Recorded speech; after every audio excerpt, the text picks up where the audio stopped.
The first point I think to understand is that although hate speech is the most commonly used term for language that denigrates or attacks another group of people, I don't think that hate is really the operative emotion here. I think it's fear. If you want to get a person or a group of people to think that violence is either acceptable or necessary, the most effective thing to do is to persuade that person that this other group poses a threat.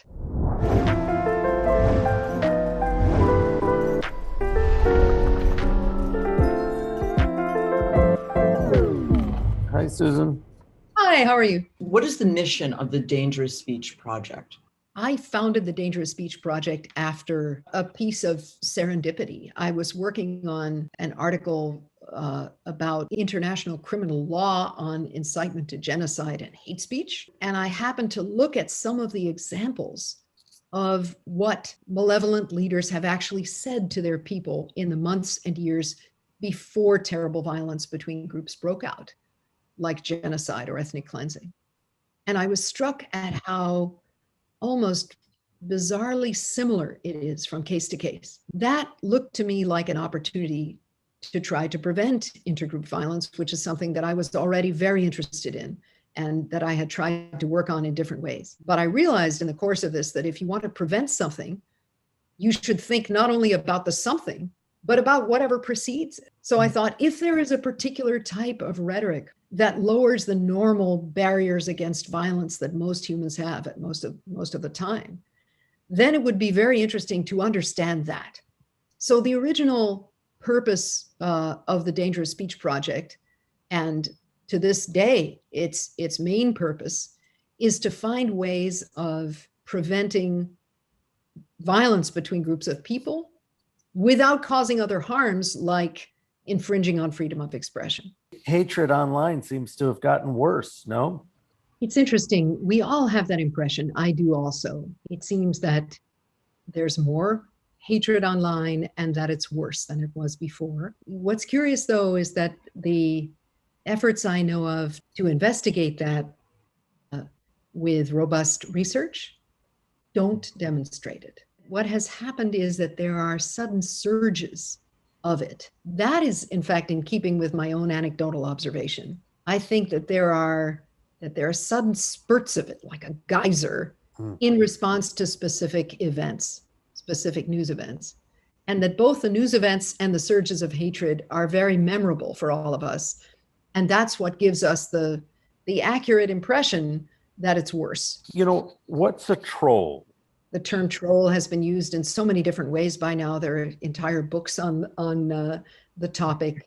It can be used in a light way, referring to someone who is trying to provoke other people as a kind of sport, as a joke, in a way that initially isn't really malevolent. It can be a teenager who's pressing the limits, all the way to someone who posts such powerfully virulent content that it inspires someone to commit a massacre like the one in the synagogue in Pittsburgh, who was inspired by what he was reading online. We have personified the producer of online hate in a fairly narrow way, I think. We imagine a frustrated, angry incel. Again, for some reason, he's always in his mother's basement, not his father's basement. And of course, there are such people. They can be terribly dangerous and they can literally commit massacres, as they have all too often in the last few years. However, they are not the only source of online hatred. There is a significant amount of it that comes from people who don't remotely fit that stereotype. And also, in contrast to the troll in his mother's basement, people who do not do it all the time. There's quite a lot of online hatred that is either made or, and this is very important, forwarded, disseminated by people who behave quite okay most of the time. But for one reason or another, they are spreading online hate some of the time. So the problem of online hate is not just one problem. It's lots of different problems that one can conceptualize either by the type of content, the type of hatred, or by the sorts of people who produce it and what their motivations are. Those motivations are much more diverse than you might think. These two ideas, freedom of speech and hate speech, how do we ride the line? I feel like I'm a reasonable person. I don't want to, restrict somebody's speech, but, how do we know where the line is? Because it isn't just words, right? That's exactly right. That doesn't work at all, since the same words have completely different impact, depending on who says them, who listens or reads that content, and what the surrounding circumstances are. If people are frightened, for example, certain kinds of words can have very different impact on them. We draw the line by focusing on the potential consequences, on what can actually bring about in the real world. And of course, there we're always making a guess. It's a prediction, it's an educated guess, but we try at the Dangerous Speech Project to make a systematic, educated guess. And that turns out to have been helpful also to some tech companies as they try to decide what to do with content, and as you said, where to draw the line. There's another critically important point. Takedown or censorship is not the only option. It's not the only possible response to bad content. Companies have been experimenting a lot with what they call downranking. That is making the content less easy to see and less easily accessible to lots of people on a platform. They have also dipped some very cautious preliminary toes into the water of trying to modify behavior of people online. That comes back to my point that hatred is produced by lots of different kinds of people for different reasons. And you might be able to motivate some of those people. You can motivate some of those people to improve their behavior with a variety of different kinds of interventions. That needs a lot more robust study. Is it a process that people become radicalized? Is it a series of steps that can be untangled at different places in the process? There have been some interesting and useful proposals of series of steps, that describe how people become radicalized. I don't think there's one that can serve as a template for everybody's process of radicalization. But there's absolutely no question that it's a process. People don't suddenly wake up one morning and decide it's a good idea to massacre their neighbors. It is, of course, a gradual process, whether you're talking about one person or whether you're talking about a whole society. Do you see similarities between the radicalization around the world? Is there a kind of process that you can you draw things from all of those that are the active ingredient that's needed to get somebody to commit violence? It is absolutely uncanny how similar such language is from case to case. So much that I sometimes make a sad joke saying that there must be some sort of a school somewhere, under a mountain where they take these people, and teach them these ways of communicating. What are those? I mean, is it about othering? Is it about putting down? Is it a constant railing against, right, a population or persona? The first point I think to understand is that although hate speech is the most commonly used term for language that denigrates or attacks another group of people, I don't think that hate is really the operative emotion here. I think it's fear. If you want to get a person or a group of people to think that violence is either acceptable or necessary against another group of people or members of that group, the most effective thing to do is to persuade that person that this other group poses a threat. Right. That the other group is planning to attack them, that the other group will somehow destroy their way of life, that the other group will hurt their children. That's immensely effective, of course. That the other group is going to do something terrible to the girls and women in the in-group. So that's the first common, what we call hallmark of dangerous speech that we see in a great many cases. In fact, there is a specific hallmark of dangerous speech that we call accusation in a mirror. That ingenious term is not mine or my colleagues. It comes from a manual for propaganda that was discovered in Rwanda after the 1994 genocide there. Accusation in a mirror. And what it means is, if I'm a leader of my group and I am preparing to get them to condone genocide against another group, I say, the other group is planning to come and attack us. They're planning to wipe you out. They're planning to hurt their children, your children. They're going to do terrible things to you. So that's accusation in a mirror, because I'm telling my group to expect that the other group is going to do to them what in fact I want them to do to the other group. You see that? So that's the mirror. Yeah. And it's tremendously effective because, we observe another hallmark that everybody knows. It's dehumanization, describing other people as vermin or pests or defavored, disgusting animals like rats.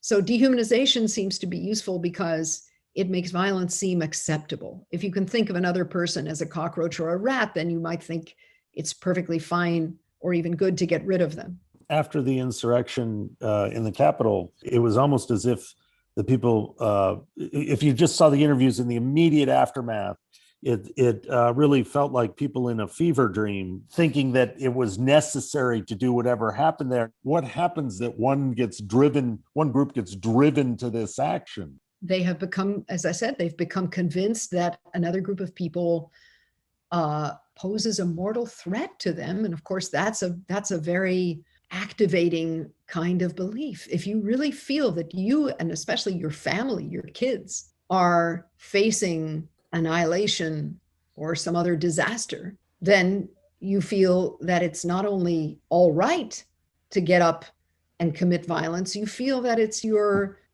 sacred duty, that you are in fact a virtuous person. To borrow a term from a wonderful scholar, Jonathan Leader Maynard, that is actually language that does not mention the other group as such, but that says, particularly to the men and boys of the in-group, if you are good and proper, fill in the blank, the identity marker, if you are good and proper Americans, if you are good and proper white people, if you are good and proper Muslims, if you are good and proper, etc., men, then you will do this thing, even if it's distasteful to you, since it's your duty as a good, strong man who protects the children, who protects the women in your group.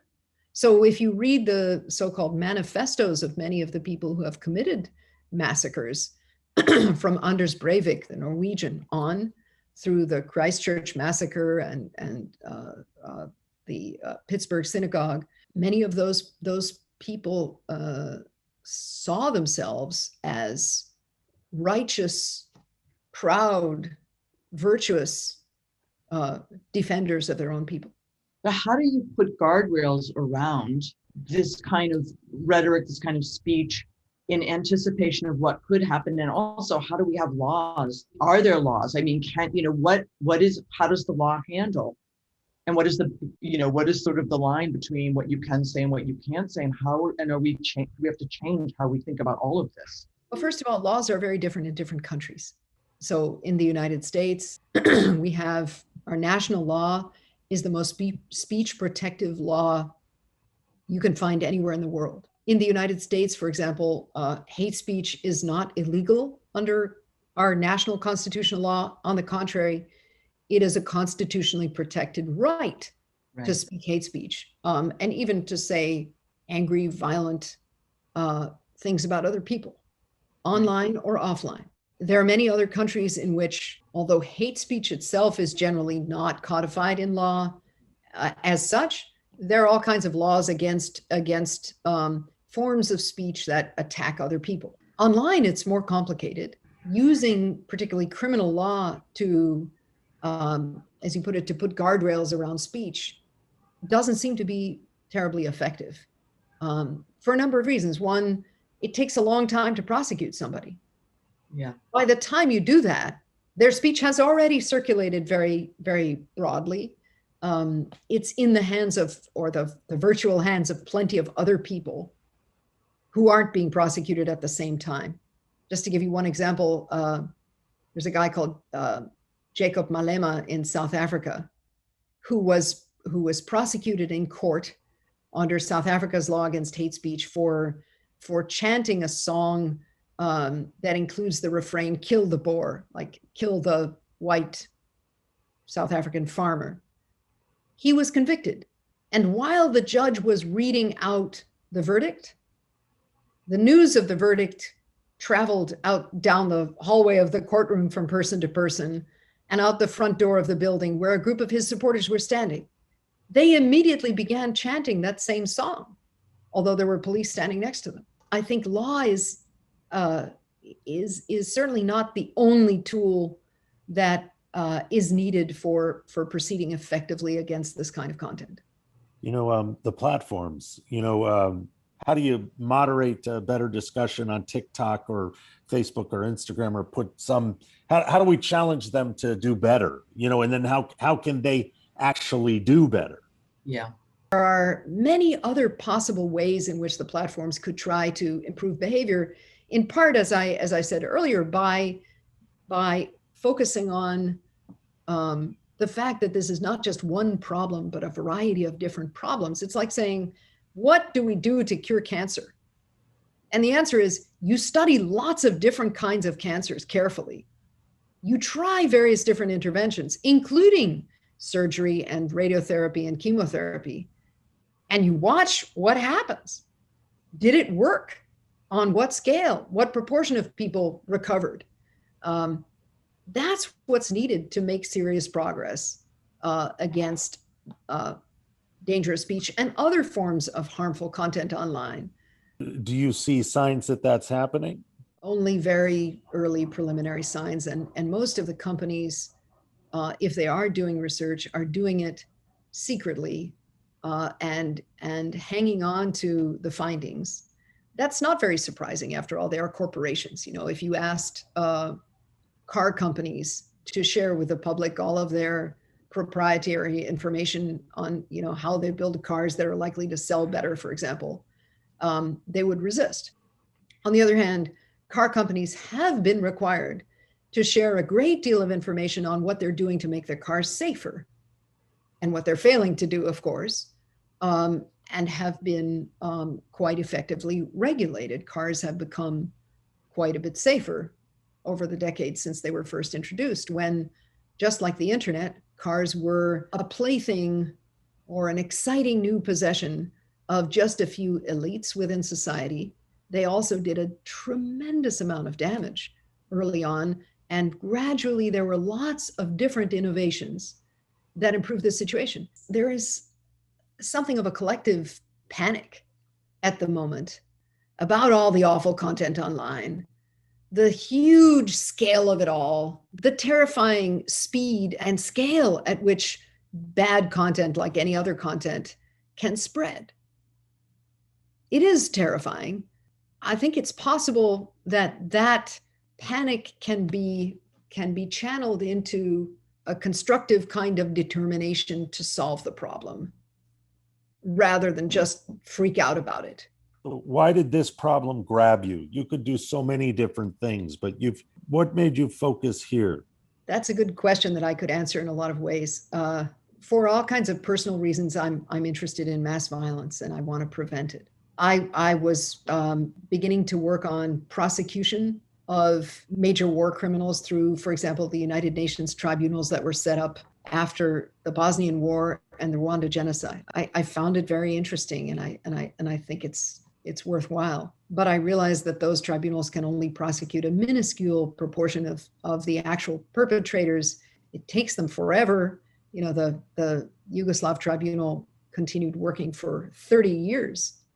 And one of its major decisions just came out a couple of days ago, even after it was shut down. And I'm not at all persuaded that criminal justice, criminal prosecution, dissuades anybody from doing anything. That's one of the main reasons for criminal law, after all, is you hope that the existence of the law or the punishment carried out in the name of that law. But research indicates that in many cases that doesn't work, and I'm pretty skeptical that it works regarding war criminals. So I wanted to find some other more effective method.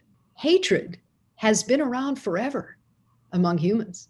I'm willing to bet you that of all the humans who have ever lived, most of them took for granted the idea that another group of people was bad, dirty, lesser in some way, even despicable, and certainly less valuable. I bet you that most humans have been taught to think that way somewhere in the course of their lives. At the same time, that absolutely none of them was born thinking that. It's clearly not hardwired. So there has been a process of teaching people to hate other groups of people since time immemorial. It's in the Bible and other old, very old human records of human life. So that's not new at all. What is new is that there are, I think it's safe to say, tens of thousands of people, maybe more, all over the world, who are now very committed to diminishing hatred. And thanks to the internet, they're in touch with each other in significant measure. I know at the moment we're all used to thinking of the internet as a terrible thing, a cesspool filled with awful content, but it still is doing those things that we admired the internet so much for, 10, 20, even 30 years ago. That is to say, putting people of good faith in touch with each other when they're interested in doing similar work. So I also, at the Dangerous Speech Project, with my colleagues, study responses to hateful and violent content online. And we have found lots of very interesting, ingenious, and quite vigorous responses. They're not going to solve the problem by themselves, believe me. But they are, an interesting start, at least. In your mind, is the human rights framework a thing of the past, or are we going to hold on to it, the group of people who's always trying to find more, equality amongst people?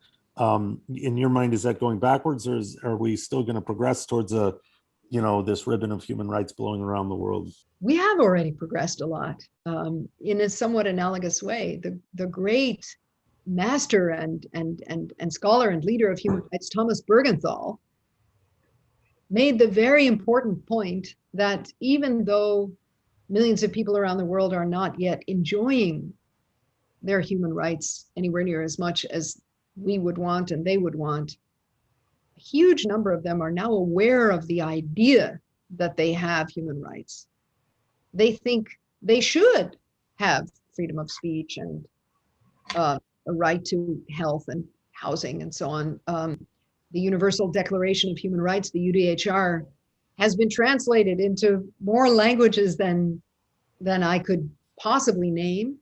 And you can travel you can walk a long way up a riverbed in a place where there aren't any roads and get to a little village and find people who have heard of the UDHR. In fact, in some cases, it is easier to find people who have heard of the Universal Declaration of Human Rights in a little tiny village with no electricity somewhere than in a small town in the United States. But that's another problem. The fact, as Bergenthal has said, the fact that people themselves believe they have human rights puts them in a position to advocate for their own human rights. That is a long, slow, painful process, but there's no question that process is vigorously underway in many parts of the world, much, much more than it used to be. Susan, thank you so much for coming on, and just for the people watching this, the people who actually are interested in the sort of doing something positive, as you were just talking about, that sort of accountability. What actions can they take? Where can people go to learn more about what one can do as an individual around trying to think about this problem? And is there any place we can direct them to, certainly your work or things to read, just anything we can leave the audience with, some action steps? Absolutely. We at the Dangerous Speech Project, we have a website, dangerousspeech.org. Thank you. Well, thank you, Susan, so much. This was wonderful. Yeah, and lovely to meet you both. Yeah, you too. We'll do this again sometime. Thank you.